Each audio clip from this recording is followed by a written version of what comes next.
march. The empire's on the run. Alex Jones and the GCN Radio Network.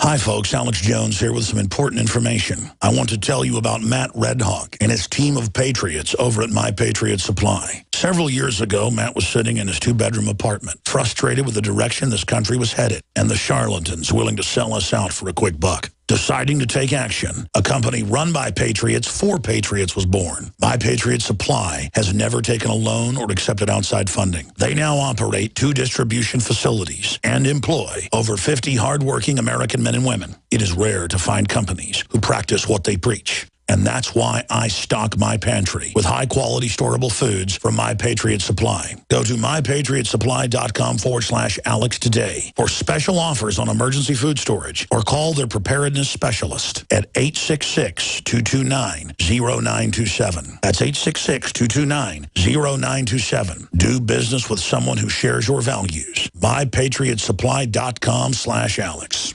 The globalist social engineers are not just targeting us with propaganda. They are manipulating our genetics. We are being targeted at every level by estrogen mimickers that lower our testosterone and other hormones and natural compounds that the body needs. After consulting top doctors, nutritionists, pharmacists, and others, we have developed what I believe is the ultimate non-GMO organic super male vitality formula, sourced from powerful organic herbs and then concentrated for maximum potency. Super Male Vitality was developed to activate your body's own natural processes instead of using synthetic chemicals. Super Male Vitality by InfoWars Life is so powerful that I only take half the recommended dose. For a limited time, we are offering 15% off Super Male Vitality at InfoWarsLife.com to introduce you to this powerful supplement. Visit InfoWarsLife.com today to secure your Super Male Vitality. InfoWarsLife.com. In the last 50 years, iodine has been phased out of our staple foods and replaced with the halogen bromine, a practice now banned in nations around the world. Guess what else is in the halogen family? Fluoride. Ladies and gentlemen, Alex Jones here. In 1924, the federal government did the right thing and encouraged salt producers to add iodine. It's the good halogen on the periodic table, and the results are on record. Reports documented a 15-point IQ increase in areas that had previously been deficient in iodine. Bottom line, iodine is important. Unbound, clean, in a glycerin base. Nascent iodine was the answer for myself and my family. You will find Survival Shield Nascent Iodine exclusively at InfoWarsLife.com. InfoWars Life Survival Shield Nascent Iodine isn't just for emergencies. I take it every day. That's InfoWarsLife.com, or call toll-free 888-253-3139.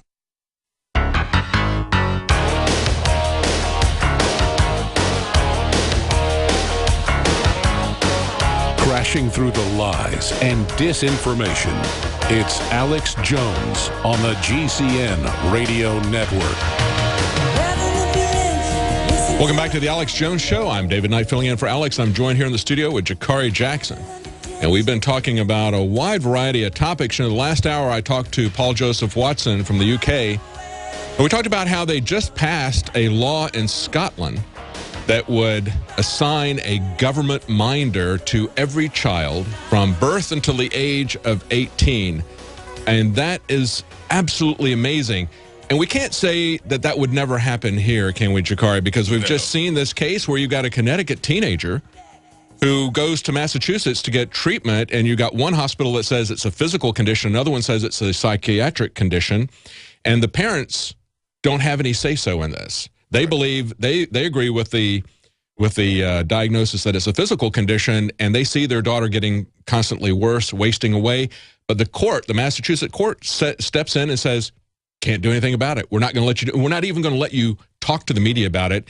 And they put a contempt order on the father when he goes and talks to Glenn Beck about it. It's just outrageous. And now they've put their daughter in foster care. Exactly, because you see even stories where they try to take your children away or put some kind of sanction on you if you refuse to vaccinate your children. Yes. You say, I've read before I vaccinated, and I've choose to not vaccinate my child, and now they want to take your children away. Yes, that's right.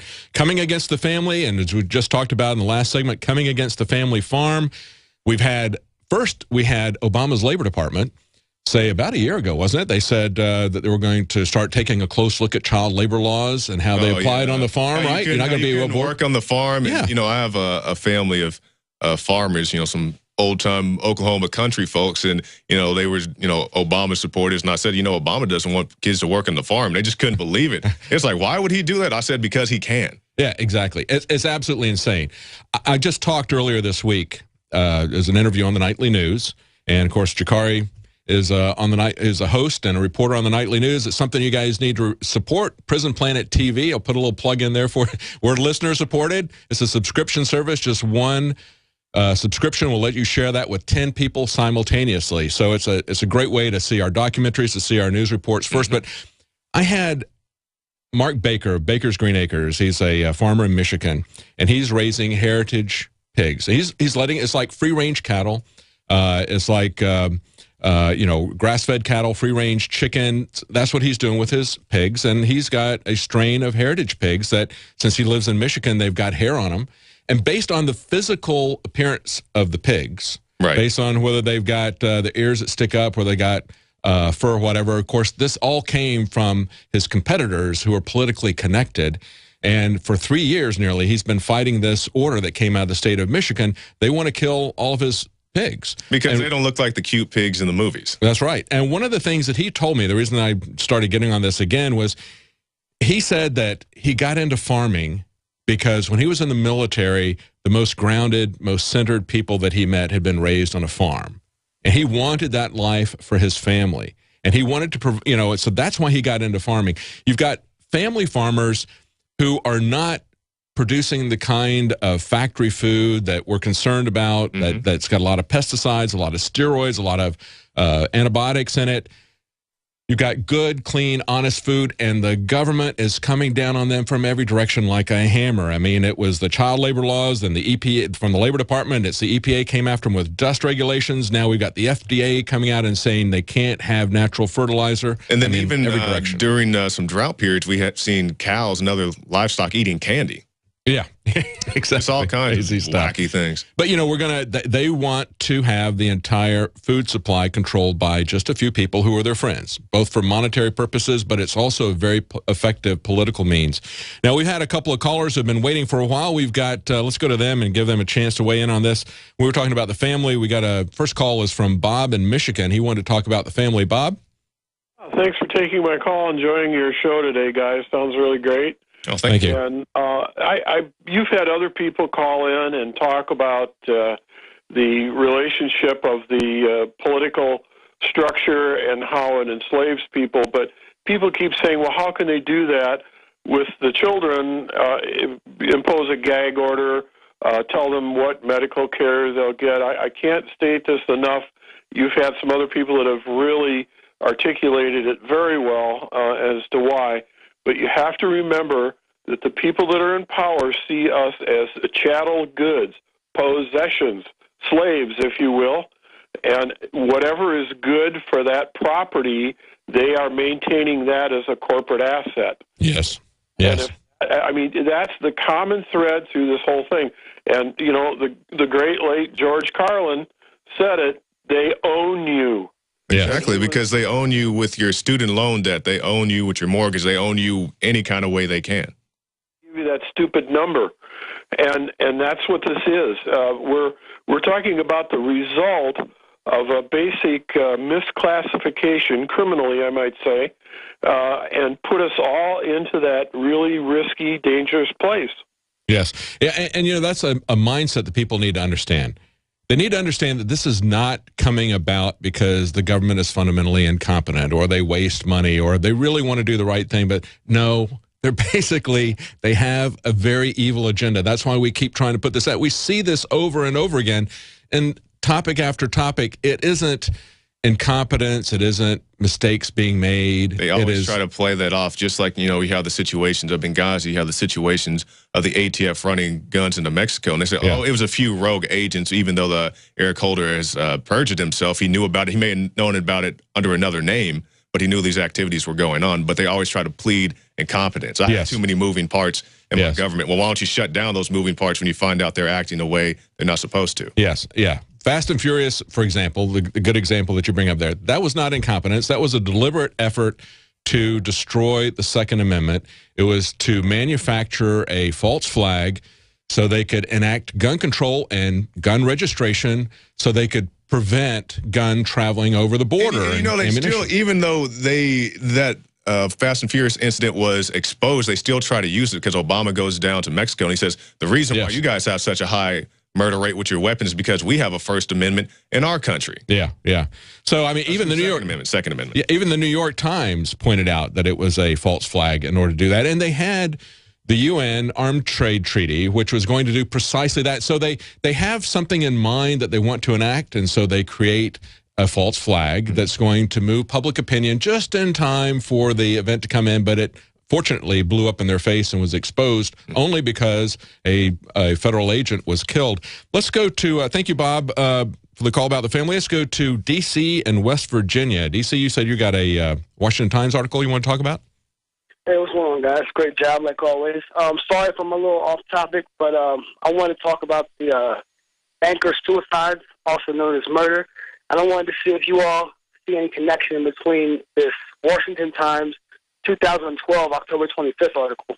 Now, this was put out right during the whole hysteria of the Mayan calendar and all that stuff. But basically, they quoted Paul Volcker. And for those who don't know Paul Volcker, he's in the Trilateral Commission. He's also in the Bilderberg Group. And they quoted him as saying that he believes the economies will collapse on March 4th, 2014. And then all of a sudden, we have all these banker suicides. Yeah, that's true. Looks like it's time. You have so many different predictions. You know, I'm not the greatest forecaster, but I definitely do recognize the bankers' suicides or quote suicides, very mysterious circumstances going on with that, and it definitely does concern me. When you got somebody who's a former chair of the Fed like Paul Volcker, if they predict a date, I mean, certainly they could manipulate the markets to the extent that they could precipitate a crash. I mean, we have the Federal Reserve because you had J.P. Morgan facilitate a crash and use that as an excuse to create the Federal Reserve. Thank you, D.C. Let's go to John in Ohio. You want to talk about the Ukraine? Yeah, I wanted to first point out that the media that everyone considers their friend in their car in their living room is really a cobra. It is not your friend. It's run by the Central Intelligence Agency, the biggest banks that own it and are locked with it, the Fortune 100 companies, the warmongering military-industrial war profiteers. And that was even more confirmed with the FCC regulations that have been revealed recently. I'm not detailed on that, but that general statement I just made, I think, necessitates we get real alternative. And I found one, which is Global Research. It's a collection of a lot of writers and journalists who will never get on CNN and Fox, and they've been talking about the lies we're being told on Global Research concerning, well, just about everywhere, including the Ukraine. And I wanted to bring up some of the incestuous relationships between Victoria Nuland, this notorious foul-mouthed imperialist. Her husband is the neocon founder of the Hitlerian Project for a New American Century, Robert Kagan. And he also interlocks with the Republican warmongers because he is the top advisor to Mitt Romney, an even worse warmonger than Obama, which is hard to imagine. And so you see that there, and you see that this Project for a New American Century, I think a lot of people know, was the scheme of the top military-industrial types and Democrats and Republicans to overthrow the entire world and establish U.S. World domination. They said because of the demise of the Soviet Union, this was a golden opportunity, that they were going to eliminate and destroy any country that stood in the way of U.S. imperialist world domination. Then you look at Samantha Power, the other warmonger. She is the wife of Cass Sunstein, who is the evil demon that, along with the military, that are creating sock puppets to plant, pro-war propaganda, pro-overthrow of Syria, Libya, Ukraine propaganda throughout the media, while pretending to be alternative. And so I think when you look at all of that from all sides, and I think the InfoWars on some of its positions is exposing the military CIA industrial propaganda, like in Ukraine, Syria, and Libya. But on the other hand, it promotes that